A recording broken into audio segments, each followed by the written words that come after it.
go back to that first question, the good, the bad, the ugly of tryouts. So you could say from the coaching perspective or the parent perspective, like what are your general thoughts about just the tryout evaluation process in minor hockey? So just a couple of things that come to mind that you can maybe chew on. Yeah, Uh, well, first thing is I think there's so much hockey that goes on, and people know who's who in the zoo most of the time.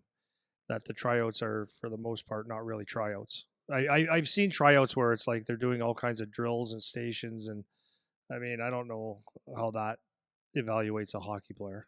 Goalies is another one. Is if you get a team with um, 10, 12 goalies coming out, which I don't think is unreasonable, and they're doing drills. Well, drills doesn't evaluate a goalie very well, in my opinion. And if they happen to play in scrimmage sessions, that um, they might only get a couple shots, or they get peppered and look real bad or whatever. I mean, I don't think it's necessarily a fair evaluation of a goalie. But in general, like I think a lot of the times people already know who they're picking, and I'll be honest, for a change, I'll be honest is when you're coaching or you have a certain age level, that's let's say you're in Toronto or Detroit, teams are somewhat already picked, or if they're not already picked, there's a couple guys they're recruiting. They start recruiting in November or October, so like you already got your guys. It's not really very often that someone's replacing one of the better it's almost players. like a junior camp kind It's of almost thing. like a junior camp, and then you get areas like this. Everybody knows who the players are, right? So that's not to say someone can't beat someone out, but I think that's the bad part, especially as we said earlier. If you just finish your season, you know who the players are, and nothing is going to change too much in the next 2 weeks or a month. So that's the problem. So the evaluations, tryouts, or whatever, I think sometimes it's necessary, but it is what it is. But if I was a coach, it would be straight scrimmages, nothing else. So let's get into a little controversy here. Um, when you say, okay, so I'm a kid that has played AAA for 3 years, in my opinion, it only makes sense that as the coach, I'm going to be defaulting to, I expect that kid to be on the team the following year. So it's almost like that kid has to play himself out of a spot and somebody else has to play themselves into a spot.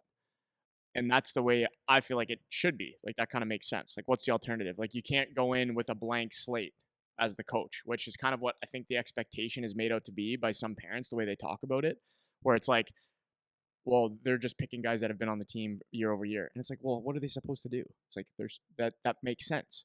Like these are the AAA players. You would expect that these guys would be the guys that are most able to play. Again, that doesn't mean there's not going to be a surprise or whatever, but it's almost like now the onus is on the player that's lower. Like you have to overwhelmingly show that you belong on that team. Yeah, I think that's mostly true. Um, your coach has seen you for 30, 40, 50 games and practices and knows everything about his current team, so he's got a pretty good idea. And he may have been out scouting or watching other players to see if there's anything else out there.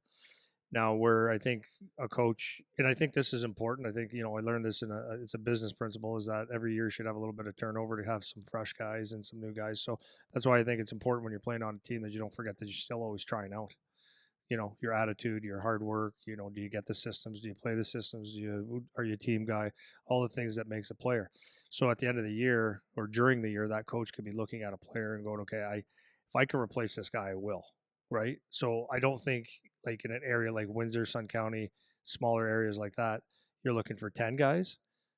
I think you're looking at replacing like maybe third line, last two forwards, maybe a goalie. That's still a lot.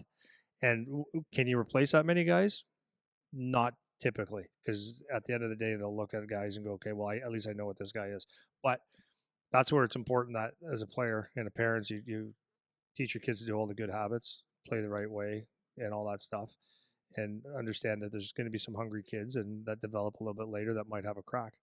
So if I'm sitting there, my thing would be if if I'm coaching, if I have a player that I would like to replace, not like to replace, I don't want to say it that way, but if I have a player that is replaceable, that would probably typically mean he's just not a very good player at this level.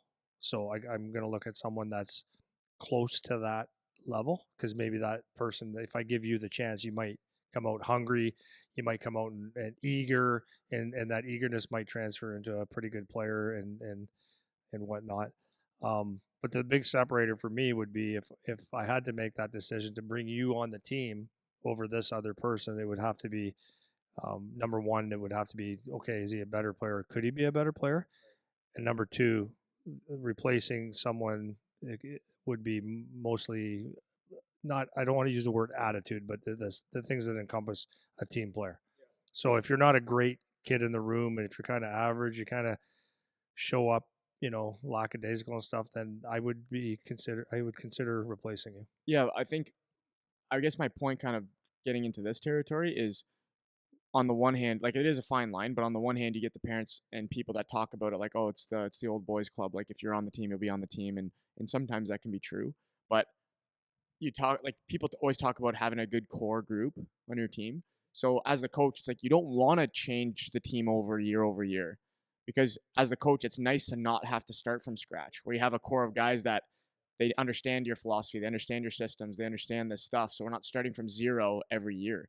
So I think a little bit of tolerance for that perspective is probably warranted for people that don't necessarily understand what it's like being a coach and having to deal with all this stuff. Is at the higher levels, talk about NHL teams, talk about junior teams, they always say, "Oh, that team has such a good core. They have a good core group of guys." Every team wants that. So as the coach, that would be the bias if I'm being, defensive of the coaches here.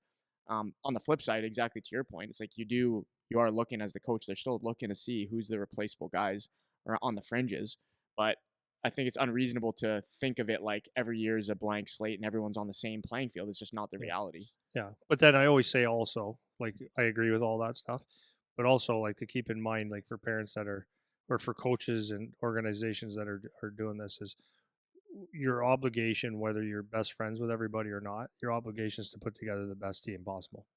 And if you go away from that, then you're not serving that organization, your team the right way. So there is that stuff that goes along too. But that's should be your number one organization. So if you and I are best friends and we have a kid and your kid is just not there, I mean, there's times where people will say, well, I'm going to take my best friend's kid. But the reality is, if we're doing this the right way, then we have to take the best player available. And sometimes that hurts people's feelings. Yeah. And I think that's when I'm talking about this, the underlying assumption that I'm making is that we're trying to do this the right way, because that gets into a whole other can of worms of, Yeah. Well, friendships get broken up over it. well, I know but that these are for sure. these are the comments, right? Yeah. It's like, well, what if the coach is picking a kid who's his best friend's son and this kind of stuff? It's like, yeah, Yeah. it's like, yeah, And stuff that yeah, happens, right? obviously. But Obviously. the way that I'm framing it, like when I'm talking about, I'm assuming underlying, like you're trying to do it the best way possible. So